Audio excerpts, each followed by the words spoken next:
بسم الله الرحمن الرحيم. إن الحمد لله نحمده ونستعينه ونستغفره ونعوذ بالله من شرور أنفسنا وسيئات أعمالنا. من يهده الله فلا مضل له ومن يضلل فلا هادي له، وأشهد أن لا إله إلا الله وحده لا شريك له، وأشهد أن محمدا عبده ورسوله. يا أيها الذين آمنوا اتقوا الله حق تقاته ولا تموتن إلا وأنتم مسلمون. يا أيها الناس اتقوا ربكم الذي خلقكم من نفس واحدة وخلق منها زوجها وبث منهما رجالا كثيرا ونساء، واتقوا الله الذي تساءلون به والأرحام إن الله كان عليكم رقيبا. يا أيها الذين آمنوا اتقوا الله وقولوا قولا سديدا يصلح لكم أعمالكم ويغفر لكم ذنوبكم، ومن يطع الله ورسوله فقد فاز فوزا عظيما. أما بعد، فإن خير الحديث كتاب الله، وخير الهدي هدي محمد صلى الله عليه وسلم، وشر الأمور محدثاتها، وكل محدثة بدعة، وكل بدعة ضلالة، وكل ضلالة في النار. قال الله تبارك وتعالى بعد أعوذ بالله السميع العليم من الشيطان الرجيم: بسم الله الرحمن الرحيم. قاف والقرآن المجيد. بل عجبوا أن جاءهم منذر منهم فقال الكافرون هذا شيء عجيب أإذا متنا وكنا ترابا ذلك رجع بعيد. قد علمنا ما تنقص الأرض منهم وعندنا كتاب حفيظ. بل كذبوا بالحق لما جاءهم فهم في أمر مريج. أفلم ينظروا إلى السماء فوقهم كيف بنيناها وزيناها وما لها من فروج.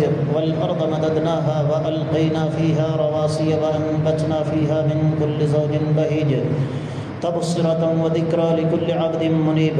ونزلنا من السماء ماء مباركا فأنبتنا به جنات وحب الحصيد والنخل باسقات لها طلع نضيد، رزقا للعباد وأحيينا به بلدة ميتا كذلك الخروج.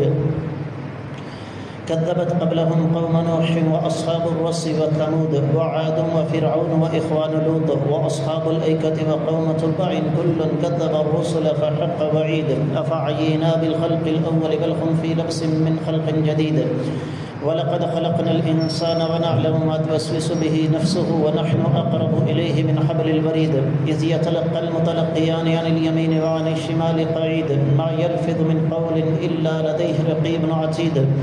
وجاءت سكرة الموت بالحق ذلك ما كنت منه تحيد. ونفخ في الصور ذلك يوم الوعيد. وجاءت كل نفس معها سائق وشهيد. لقد كنت في غفلة من هذا فكشفنا عنك غطاءك فبصرك اليوم حديد. وقال قرينه هذا ما لدي عتيد. ألقيا في جهنم كل كفار عنيد مناع للخير معتد مريب. الذي جعل مع الله إلها آخر فألقياه في العذاب الشديد. قال قرينه ربنا ما أطغيته ولكن كان في ضلال بعيد. قال لا تختصموا لدي وقد قدمت إليكم بالوعيد. ما يبدل القول لدي وما أنا بظلام للعبيد. يوم نقول لجهنم هل امتلأت وتقول هل من مزيد. وأزلفت الجنة للمتقين غير بعيد. هذا ما توعدون لكل أواب حفيظ من خشي الرحمن بالغيب وجاء بقلب منيب. ادخلوها بسلام ذلك يوم الخلود. لهم ما يشاءون فيها ولدينا مزيد. وكم أهلكنا قبلهم من قرن هم أشد منهم بطشا فنقبوا في البلاد هل من محيص. إن في ذلك لذكرى لمن كان له قلب أو ألقى السمع وهو شهيد. ولقد خلقنا السماوات والأرض وما بينهما في 6 أيام وما مسنا من لغوب. فاصبر على ما يقولون وسبح بحمد ربك قبل طلوع الشمس وقبل الغروب. ومن الليل فسبحه وأدبار السجود. واستمع يوم ينادي المناد من مكان قريب. يوم يسمعون الصيحة بالحق ذلك يوم الخروج. إنا نحن نحيي ونميت وإلينا المصير. يوم تشقق الأرض عنهم سراء ذلك حشر علينا يسير. نحن أعلم بما يقولون وما أنت عليهم بجبار فذكر بالقرآن من يخاف وعيد. معزز خواتین و حضرات، میں سب سے پہلے اپنے آپ کو اور اس کے بعد آپ سب لوگوں کو اللہ تعالیٰ سے ڈرنے کی تلقین کرتا ہوں، اور جو انسان اللہ تعالیٰ سے ڈر جاتا ہے، رب کائنات جو انعامات اسے عطا فرماتے ہیں ان میں سے ایک یہ بھی ہے کہ غم ہو یا خوشی، ایک سچا مسلمان، ایک اللہ والا اپنے اللہ کو کبھی بھی فراموش نہیں کرتا۔ آج رب کائنات کی توفیق اور اس ذات بابرکات کے فضل و کرم سے 9 ذی الحجہ 1446 ہجری 6 جون 2025 عیسوی ہے، اور ہمارا آج کا موضوع آنے والے کل یعنی عید الاضحیٰ کی مناسبت سے یہ ہے کہ ایک حقیقی مسلمان عید الاضحیٰ کیسے منائے۔ اسی کو آپ دوسرے لفظوں میں لے جا سکتے ہیں کہ حقیقی اللہ والوں کی عید الاضحیٰ کیسی ہونی چاہیے۔ سب سے پہلی بات جو میں باقاعدہ موضوع میں داخل ہونے سے پہلے آپ کی خدمت میں رکھنا چاہوں گا وہ یہ کہ کائنات کے امام صلی اللہ علیہ وآلہ وسلم مدینہ تشریف لائے۔ سنن ابی داؤد وغیرہ میں حدیث مبارکہ موجود ہے۔ محدث العصر شیخ البانی رحمہ اللہ نے اس کو صحیح قرار دیا۔ تو دیکھا کہ اہل مدینہ ایک خاص دن کھیل کود کا اہتمام کرتے ہیں،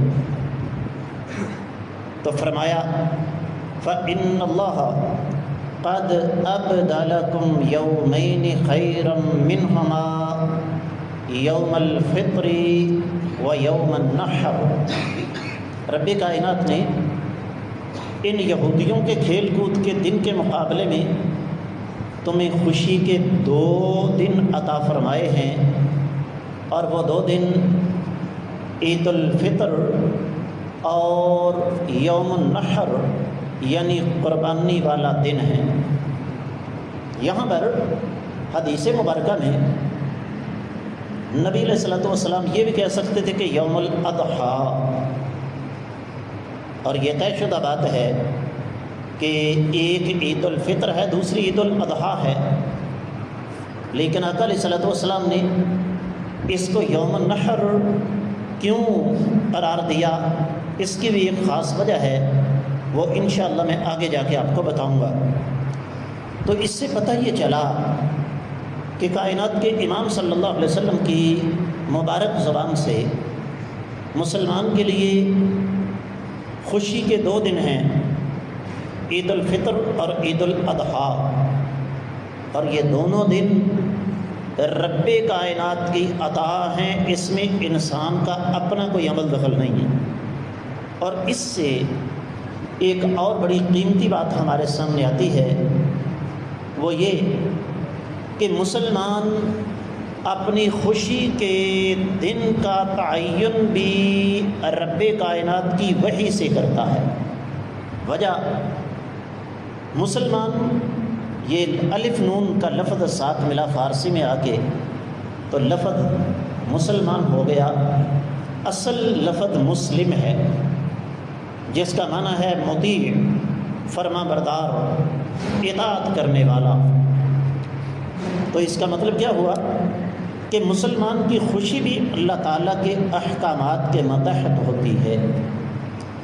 اور اس سے یہ بھی پتہ چلا کہ عید الفطر اور عید الاضحیٰ کے موقع پر خوشی منانا یہ نبی علیہ الصلوۃ والسلام کی سنت ہے، اللہ تعالیٰ کا حکم ہے۔ قرآن کہتا ہے ذَلِكَ وَمَن يُعَظِّمْ شَعَائِرَ اللَّهِ فَإِنَّهَا مِن تَقْوَى الْقُلُوبِ۔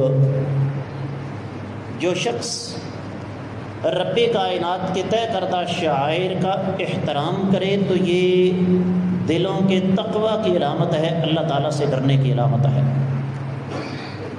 ہمارے ہاں عید کیا ہے؟ نئے کپڑے پہن لو، دولت کی نمائش کر لو اور کفار کی نقالی کر کے آپے سے باہر ہو کر خوشی مناؤ، یہ اسلام کا مزاج بالکل نہیں ہے۔ اب آئیے نقطوں کی شکل میں بات کرتے ہیں کہ ایک حقیقی مسلمان کو عید کیسے منانی چاہیے۔ اس حوالے سے ایک بنیادی نقطہ یاد رکھیے کہ شریعت اسلامیہ نے ہر خوشی کو اللہ تعالیٰ کی اطاعت کے ساتھ جوڑ رکھا ہے،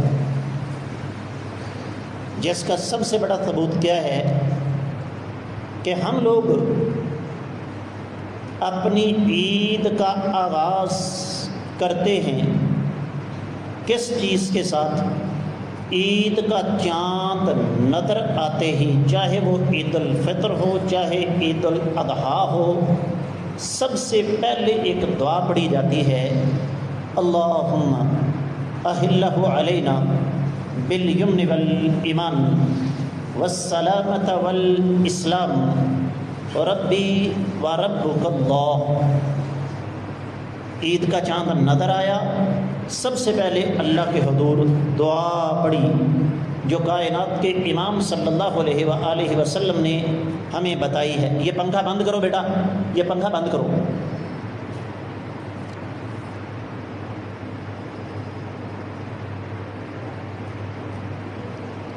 دوسری بات کہ مسلمان کو عید کا چاند نظر آتا ہے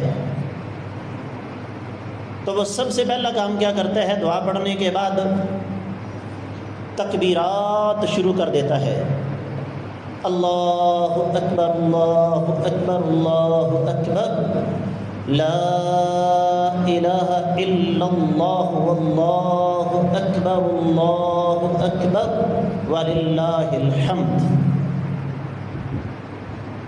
عید خوشی کا موقع ہے، لیکن مسلمان رب کائنات کی کبریائی بیان کرتے ہوئے اللہ تعالیٰ کی عظمت کے ترانے گاتے ہوئے اس خوشی کا آغاز کرتا ہے۔ سنن ابی داؤد میں حدیث مبارکہ ہے، نبی کریم صلی اللہ علیہ وآلہ وسلم نے ارشاد فرمایا، ان اعظم الایام عند اللہ تبارک و تعالی یوم النحر، یہ جو کل آنے والا دن ہے نا 10 ذی الحجہ، اس کے بارے میں آقا علیہ السلام نے فرمایا رب کائنات کے ہاں تمام دنوں میں سب سے عظمت والا دن یہ ہے، جس کی عظمت سے آج کا مسلمان واقف نہیں۔ اب آپ کو سمجھ آ گئی کہ میں نے اس موضوع کا انتخاب کیوں کیا۔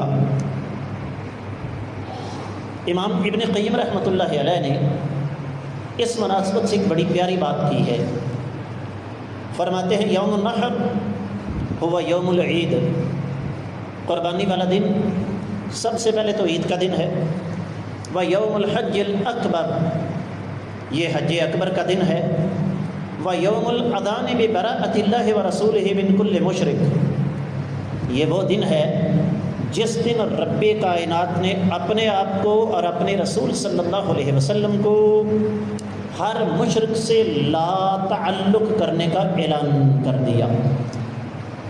پھر اسی دن کی ایک عظمت یہ بھی ہے کہ یہ عشرہ ذی الحجہ میں آتا ہے، جس کے بارے میں عرض کر چکا ہوں کہ یہ دن 10 دن جو ہیں یہ انسانی تاریخ کے سب سے زیادہ عظمت والے دن ہیں۔ تو ایک مسلمان کی عید کا آغاز کس چیز سے ہوتا ہے؟ سب سے پہلے تکبیرات سے، اور وہ تکبیرات میں آپ کی خدمت میں رکھ چکا ہوں۔ جنہوں نے ابھی تک جھجکتے ہوئے شرماتے ہوئے تکبیرات سے روگردانی کی ہے، اب بھی ہمارے پاس کل پرسوں ترسوں اور اس سے اگلا دن ہے، ان ایام میں اٹھتے بیٹھتے چلتے پھرتے بغیر وضو کے ساتھ نمازوں کے بعد نمازوں سے پہلے بازاروں میں، دکانوں میں، کھیتوں میں، گاڑیوں میں تکبیرات کے نعرے بلند کرتے رہیں. اللہ اکبر اللہ اکبر اللہ اکبر، لا الہ الا اللہ واللہ اکبر وللہ الحمد.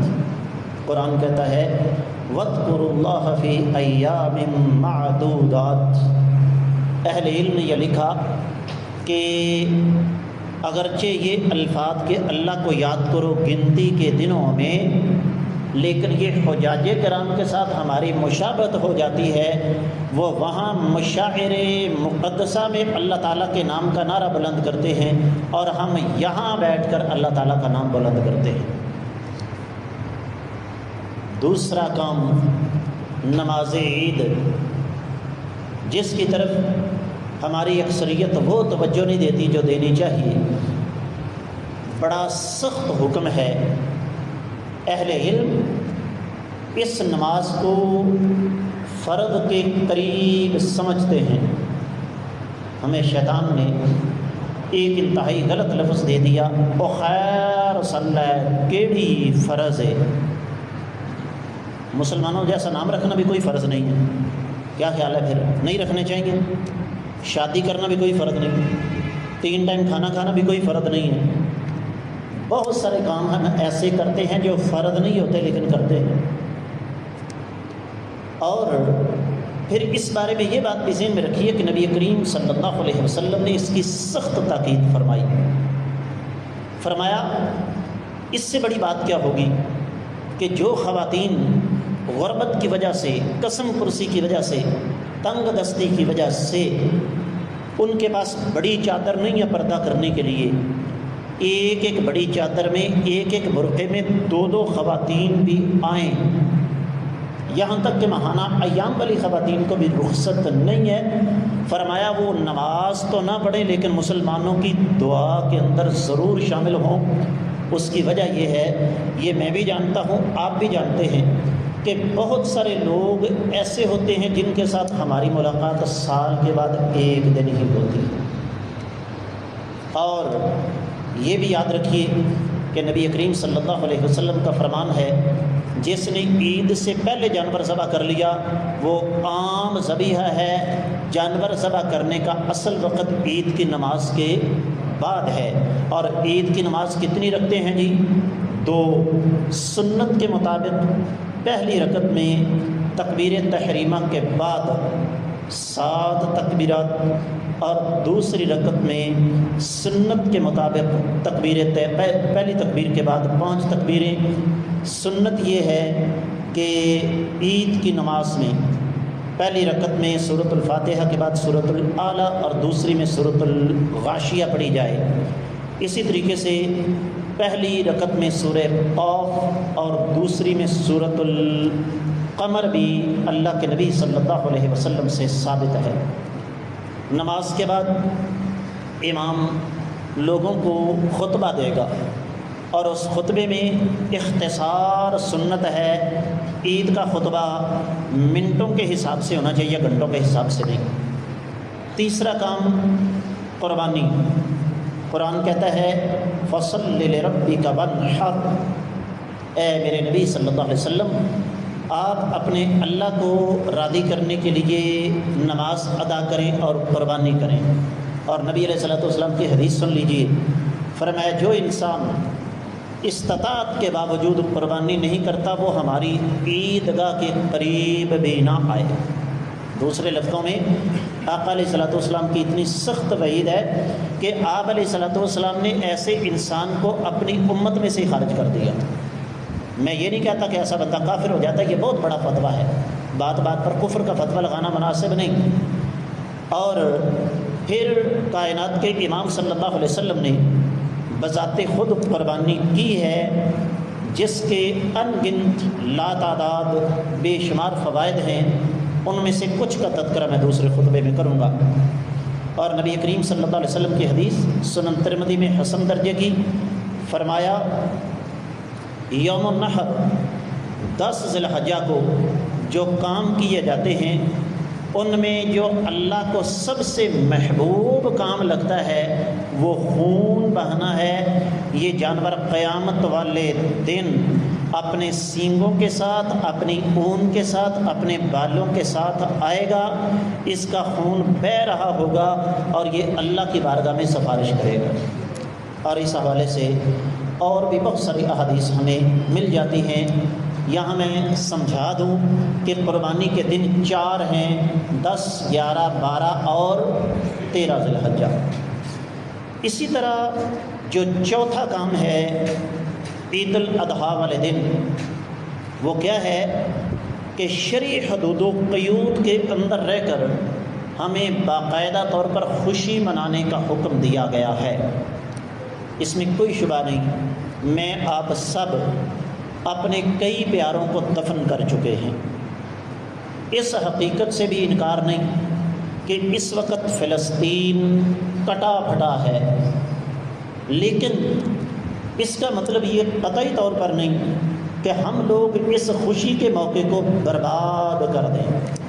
ہمارے ہاں ایک بڑی غلط رسم ہے، وہ کیا کہ عید والے دن جن کے ہاں فوتگی ہوتی ہے نا، تو 2، 4، 10 دن مہینہ پہلے ہم جتھے بنا کے ان کے پاس چل پڑتے ہیں، اور جا کر ہمارا کام کیا ہوتا ہے، ان کو رلانا۔ نبی علیہ الصلوۃ والسلام نے عید الاضحیٰ کے موقع پر خوشی منانے کا حکم دیا، اور ہم حدیث کی مخالفت کرتے ہوئے کیا کرتے ہیں، خود بھی روتے ہیں اور دوسروں کو بھی رلاتے ہیں۔ یہ نبی علیہ الصلوۃ والسلام کا طریقہ نہیں ہے۔ خوشی منانی چاہیے لیکن شرعی حدود و قیود میں۔ اور پھر صحابہ کرام رضوان اللہ علیہم اجمعین سے اس موقع پر باقاعدہ الفاظ بھی ثابت ہیں، تقبل اللہ منا ومنکم، کہ رب کائنات ہماری اور آپ سب کی عبادات کو اپنی بارگاہ میں قبول و منظور فرمائے۔ پھر 5واں جو کام اس موقع پر کرنے والا ہے، جس کی طرف ہماری اکثریت کی توجہ نہیں، وہ کیا ہے، خوشی کے موقع پر اپنے دلوں کو حسد، بغض، عناد، کینے اور عداوتوں سے پاک کرنا۔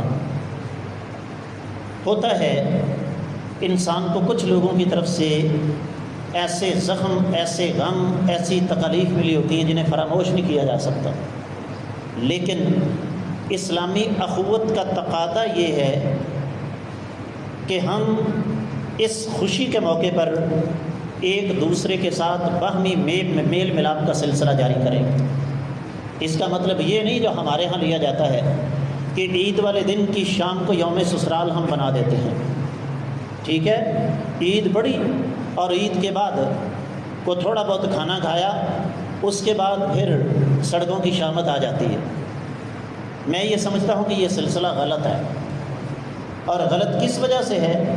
بھئی آپ عید والے دن اپنے گھر رہیں، آپ کے محلے میں، آپ کی برادری میں، آپ کی بستی میں، آپ کے ملنے ملانے والوں میں آنے جانے کا سلسلہ ہو، ایک دوسرے کے دکھ درد میں بندہ شریک ہوتا ہے۔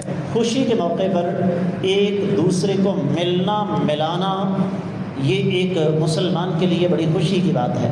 اب رہا یہ مسئلہ کہ جی خاتون خانہ کے میک اپ والے ہمارے عزیز نہیں، اس سے کوئی بھی انکار نہیں کرتا، لیکن ان سے ملنے کے لیے آپ کے پاس پورا سال پڑا ہوا ہے۔ میں یہ سمجھتا ہوں کہ اس سلسلے کی حوصلہ شکنی ہونی چاہیے، لیکن اس میں بھی ایک اور چیز خصوصی طور پر ذہن میں رکھیے کہ عید کا مطلب آپے سے باہر ہونا ہرگز نہیں ہے۔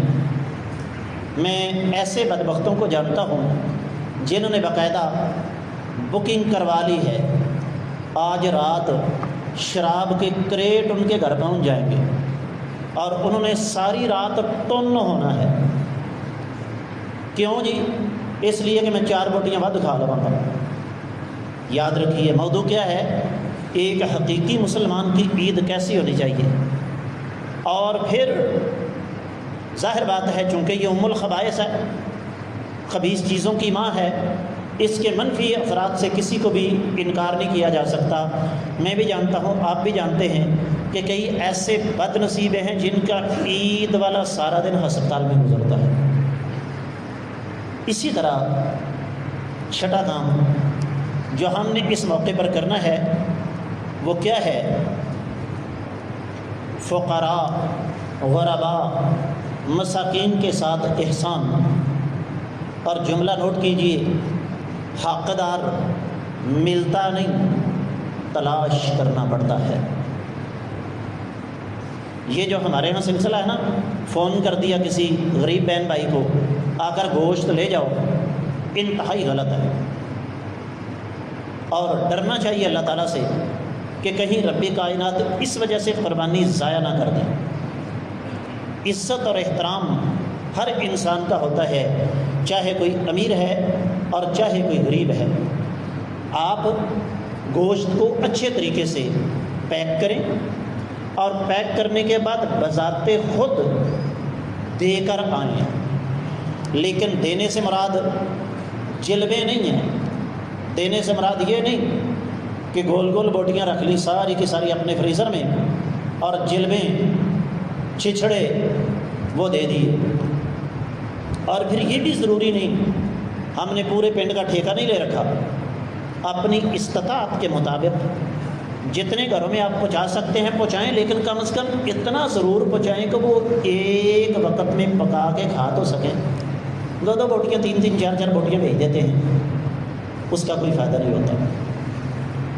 اسی طرح جیسے میں نے ابتدا میں عرض کیا کہ مسلمان کی عید کا آغاز تکبیرات سے ہوتا ہے، تو عید والے دن ہماری اکثریت نماز کا اہتمام نہیں کرتی، مساجد سے دور رہتی ہے۔ کس وجہ سے؟ وہ بھاجی ٹائم ہی نہیں ملیا۔ اللہ کے بندو، جس ذات بابرکات نے ہمیں پیدا کیا ہے، کیا اس ذات بابرکات کے لیے ہمارے پاس وقت نہیں ہے؟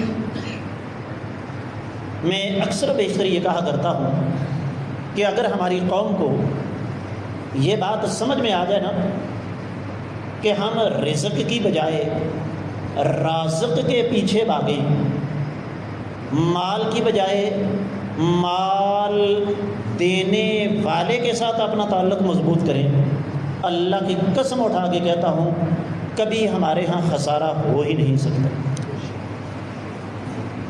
اسی طرح عید الاضحیٰ کے موقع پر جس چیز کی طرف میں خصوصی طور پر اشارہ کرنا چاہوں گا وہ کیا ہے؟ کبھی آپ نے اس بات پہ غور کیا ہے؟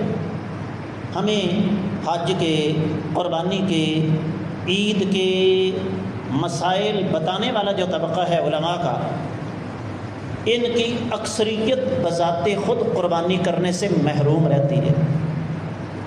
وجہ کیا ہے؟ سبب کیا ہے؟ میں بھی جانتا ہوں اور آپ بھی اچھی طرح جانتے ہیں۔ دنیا کا سب سے سستا، سب سے مشقتی مزدور جو ہے وہ مولوی ہے، جس کی ذمہ داری انسانی تاریخ کی سب سے بڑی ہے۔ ایک منٹ مولوی صاحب نماز میں لیٹ ہو جائے نا تو کئیوں کے پیٹ میں مرور اٹھنا شروع ہو جاتا ہے، اور اپنی صورتحال یہ ہے کہ پورا ہفتہ کوئی بندہ گارنٹی کے ساتھ نہیں کہہ سکتا کہ میری 35 کی 35 نمازیں اس تک صفحے اول میں تکبیر اولیٰ کے ساتھ میں نے پڑھی ہیں۔ تو اس لیے اس موقع پر اس چیز کا بھی خصوصی طور پر اہتمام ہونا چاہیے۔ بات کو اختتام کی طرف لے جاتے ہوئے جو نقطے میں نے آپ کی خدمت میں رکھے ان کو دہرا رہا ہوں، آخر سے شروع کروں گا۔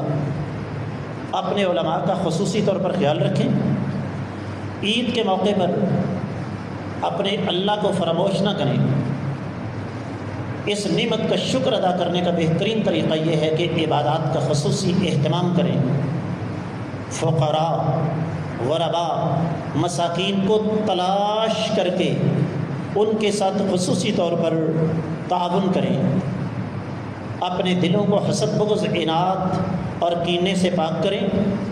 شرعی حدود و قیود کے اندر رہ کر خوشی منائیں، قربانی کریں، عید کی نماز خصوصی اہتمام کے ساتھ ادا کریں اور مسلسل تکبیرات کہتے رہیں۔ اللہ کی بارگاہ میں دعا ہے رب کائنات آنے والی عید کو واقعی ہمارے لیے خوش نصیبی کا باعث بنا دے اور ہمیں شریعت کی حدود و قیود کے اندر رہ کر سنت کے مطابق عید منانے کی توفیق عطا فرمائے۔ اقول قولی ھذا وآخر دعوانا ان الحمد للہ رب العالمین، والسلام علیکم ورحمۃ اللہ وبرکاتہ۔